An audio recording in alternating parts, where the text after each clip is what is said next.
The Shepnaz Podcast begins now. What's going on, everybody, and welcome to the Shepnaz Podcast. Thanks for tuning in today. I'm Pastor Zack, hosting for you on this fine day, and I believe this is a Friday that you're listening to it, so welcome to the weekend. It's going to be a beautiful weekend, whatever you got going on. Are you sure about that? I am saying it in faith. I don't know. I haven't even looked at the weather. It will.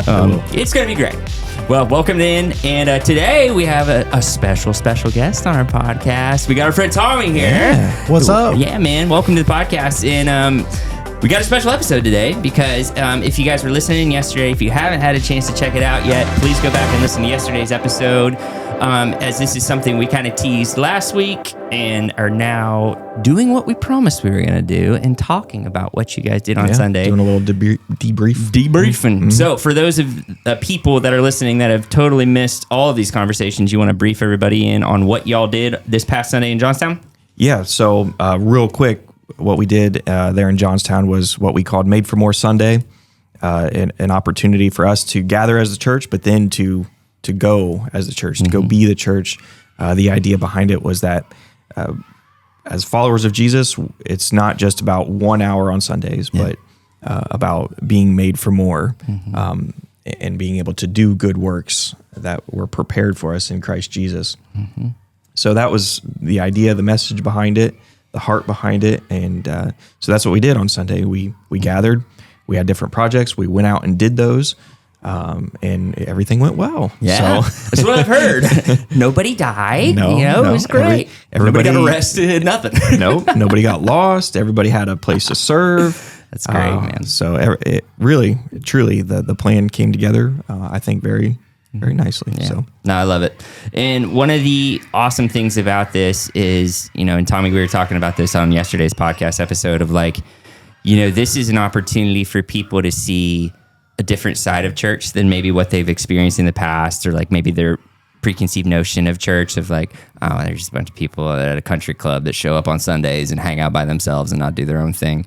But Tommy, why we wanted you to come in the podcast, because you were one of the dudes out there actually being the hands and feet of Jesus, man. So just want to say thanks for being a part of it. Not a problem. So tell us about your experience, man. Tell us about what project you did. Got any stories that came from it, man? We just want to hear how things were out in the field. Yeah, I was excited when I heard the Made for More's coming, just because I really like to, get out in the community. And whenever I come to church on it's great and everything is awesome. But I feel like when you eat with people of the church and also serve, and especially physical labor, you almost feel like a special connection with these people, and you just feel like a whole different type of feeling. And also brought me back memories of serving, in Mexico, because I served with one of the people that was doing the landscaping with us. So it just was great. And I just feel like it's a very fulfilling. Yeah, absolutely. So you were on the landscape crew. He was on my team. Nice. Yeah. So I got to ask you. Yeah. I mentioned in yesterday's podcast that I am starting to have some poison ivy show up. Oh no. Yeah. Do you? I do not, and that's why I was on that duty. God said to use your gifts, and one of my gifts is to not get poison ivy. Yeah. So Tommy I was trying to be very careful, Tommy was going to town, ripping it off, because it was partially growing up the side of the house. Yeah. And I don't know, guys, you don't have to get to that. And right. Tommy just ripping it away. I'm all right. Yeah, I hadn't gotten a long time, so I was a little nervous, and I washed up really good. But I ended up not getting any, so it worked out. Nice, that's awesome. Good. So you were the token poison ivy removal guy. That's right. What else did you guys do while you were there? We really started weeding everything. My girlfriend Melissa actually loves to weed whack, so she went around and she jumped right in, went crazy weed whacking, and then we just kind of pulled up the weeds, picked up the sticks, did some basic landscaping, and I was shocked. And for an hour, I was like, I'm not sure exactly how much we're going to be able to get done, and it looked great. I mean, we actually did get the whole front area done, and it was a big difference. So I felt like we really did something. And that's huge. Kind of in my observation of just the team. I forget how many people we had. 1, 2, 3, 6 or 7 of us in that group. And really, everybody just jumped right in. Wow. I gave kind of basic instruction of, hey, here's what we're going to do. Just going to make this look a little nicer, clean it up, get all the weeds out, throw some mulch down. And that was pretty much all the instruction I gave. And everybody just jumped right in. That's huge. So it was really cool to see that, to see the willingness, and just to really to be humbled by that. Everybody serving in that way, and it was just great to be a part of on my end. So well, it's one of the things that like I got thinking about it when I was hearing you guys share like some of the projects you're going to be doing, and this one specifically because this is for a lady who couldn't do it herself, right? And I think this is one of the things that I know for myself I kind of take for granted of like, you know, I like having a nice looking yard. I like having my grass mowed and my stuff looking good. And I have the ability to do that myself. Thank God, because I ain't got the money to pay people to do it, right? And so there's things like that where I'm sure this person wished that they could go out and do it. It's not like they were just being lazy about it, you know? And so to see the church actually step up and see somebody come out and do something as simple as like make my yard look good. And Tommy, one of the other things we were talking about on yesterday's thing is, you know, some of those other projects, again, to us seem like small things, like getting a flower from a kid at a grocery store or getting a free hot dog when you thought you were just going to go, you know, grocery shopping or whatever it was, right? Getting free gas when you pull up to the gas station. To us, this seem like little simple things, but the impact that can be made on the kingdom through something so simple blows my mind. And to hear the stories of how many people were like, man, like this is a church that I could be a part of because you guys aren't just about being, you know, a stuck to yourself country club vibe. Yeah, withdrawn from. Yeah. And to me, I think this is maybe something to highlight for anybody listening. Like I will share this. I won't share all the details, but I will share this. We got an email in response to a comment that was made on one of our episodes. And it was, if you were wondering if non-Christians listen to our podcasts, and it was, you know, it was an interesting comment. I'll just leave it at that. But to see and hear stories like this to me makes me want to highlight the fact that like, if you are listening to this and you're not somebody who like grew up in church, or maybe you have no relationship or knowledge of who Jesus is, right?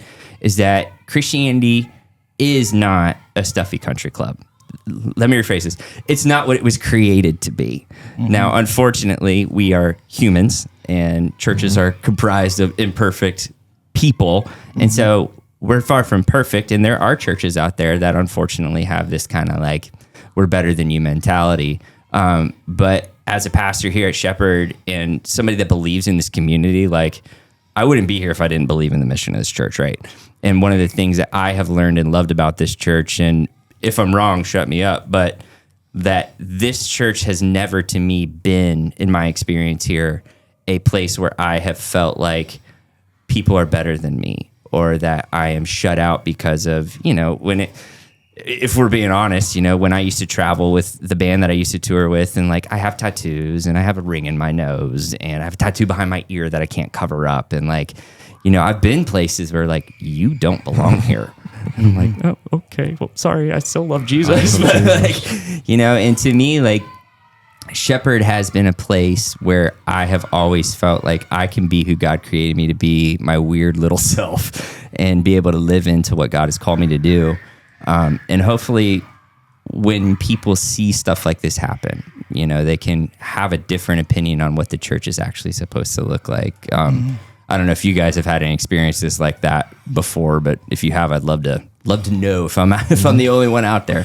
Yeah, I mean, I was introduced to Shepherd through actually Full Armor Biker Ministry. Yeah, man. So these guys, they look a little rough, and they look a little rough around the edges. So it was kind of nice to come in. Yeah, like okay, like I can handle these type of people, and you know, you really, once you see what they're really all about, people are just broken people that just are looking for God's forgiveness and guidance, and and it doesn't really matter, the life you lived. Even if you lived a really troubled past, Right. you can always change your future, and that's what's really amazing about believing in God and believing in Jesus. Right. And it's just a way that you can always never have to worry about your past, and everything from the future is great. So Yeah, man.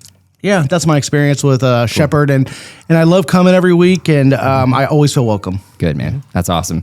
Yeah, that's something I have always loved about this place that really drew me in, is just like, we all have a past. And if you look at scripture, like, this is one of the things I was taking away from Rob's sermon from this past Sunday, talking about the difference of Paul. Like, Paul was Saul at one point, and this dude who had like a really rough reputation with Christians, like, he was a dude that was going out and trying to kill Christians and persecute them.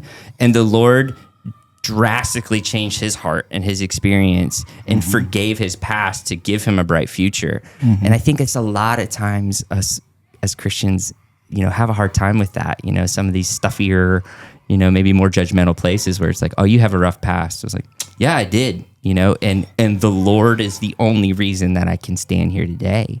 Exactly. So something I love about Shepherd. Yeah. But yeah, Tommy, if you had any like specific takeaways from your experience this weekend, would you say there was one thing that really stood out to you? Maybe an encouragement for other people? Like, what was something that you would encourage people to take away from this experience you had?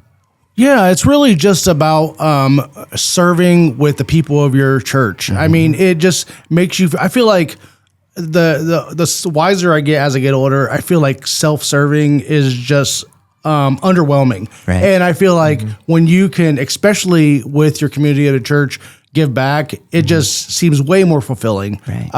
And just in general, just being out there with my church members, because with Johnstown, I never have served that way. I've served with Full Armor and some at the Gahanna campus, but not with the Johnstown campus. So I felt like I've met people and I experienced things that I never would have experienced, which was what I really loved about it. That's awesome, man.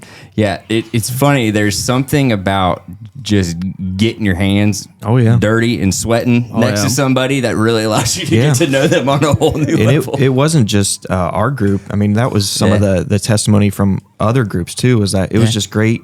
Like the peanut butter jelly crew, they said it was just a great time to be together, to have a shared mission where everybody's together, moving in the same direction. They got to know each other, build relationships with people that they didn't have as strong of a relationship before. That was across the board in all the different groups. People shared those kind of things. So I think it was great. And even the pizza afterwards, coming back, and that's what we invited everybody to do, is come back to the church. It was only like an hour that we were doing these things, inviting everybody back to the church then for pizza, hearing from the different groups of just some of the cool things that took place, their kind of perspective and testimony, I think was powerful, at least to me, to hear that in the collective type of setting. So, But I think it's something to highlight too is that you guys made a huge impact on the town of Johnstown for the kingdom in an hour. And, we look at like how many hours I spend like just wasting my time. I'm scrolling on Instagram, or I'm watching TV, or I'm, just doing stuff that wastes my time. And then I sit back and go like, oh, I don't know if I have time to like go out and minister to people, or like go give a flower to somebody. Right. Exactly. Right. And you never know when some of the coolest God experiences I've had have come in like the shortest, simplest amount of ways. And then I sit back and I'm like, I don't got time. God's like, dude, I'm with you 24/7. It takes intentional attentiveness. I mean, that's, and I heard from some of the other people, oh, it'd be great to do this, again, or, like we can, like you can. Right. And so that's what I don't want people to miss too, is that you don't have to wait until like a pastor organizes something like this. Like, this is something we want to equip and empower you to do throughout the week, wherever you are. Just these little ways that you can really bring the gospel, the good news, through different avenues to people, and have those opportunities to share who Jesus is, what he's done in your life, and to be able to communicate that with people. That's all this is serving in a way that Jesus demonstrated, to add value to people and to bring them a message of hope. So Yep. One of the things that I started discovering really when I started coming here is how often we overcomplicate what it looks like to actually be Jesus to somebody.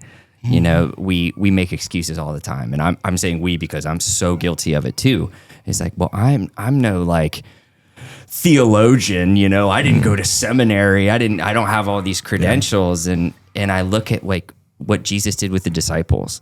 He's like, he didn't choose a bunch of theologians. He didn't choose like all these well put together dudes. It was like, he just chose normal people because to me, it's an example of like, this is for everybody. And so many times we're like, well, you know, I don't have the brain knowledge to go out and share the gospel with somebody. I don't have all this experience. It's like, but you can hand somebody a flower. You can give somebody a hot dog. Yeah. I mean, when the disciples like Jesus, all these people they've gathered here. They're hungry. Send them home. You know, Jesus like, you go give them something to eat. Go feed them. You give them something to eat.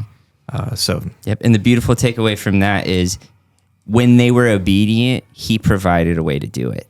You know, they fed 5,000 men, not including the women and kids, with one dude's lunch. And because one kid was obedient to give up his lunch and 12 guys were obedient to listen to what God asked him to do, miracles happen. And so maybe that's a great way to end it off here. And our encouragement for everybody listening, you know, it just takes our obedience. It takes saying yes and going out and truly being the hands and feet of Jesus. You might not have it all figured out. You might not be the smartest person on the block, and and I don't. So same. But the reality is, God has called us to do it. He equips us on the way. He provides what we need. It's more than 1 hour. It's more than 1 hour. 100%. So that's our encouragement for everybody listening today, man. Go out, be the hands and feet of Jesus in everything that you do. It doesn't have to be some big grand thing. It's what we've been called to do and how we've been called to live it out. Tommy, thanks so much for joining us today, brother. Appreciate you. And you all have a wonderful day. This podcast is a production of the Shepherd Church of the Nazarene, Gahanna, Ohio. Email to podcast@shepnaz.org and let us know what you think.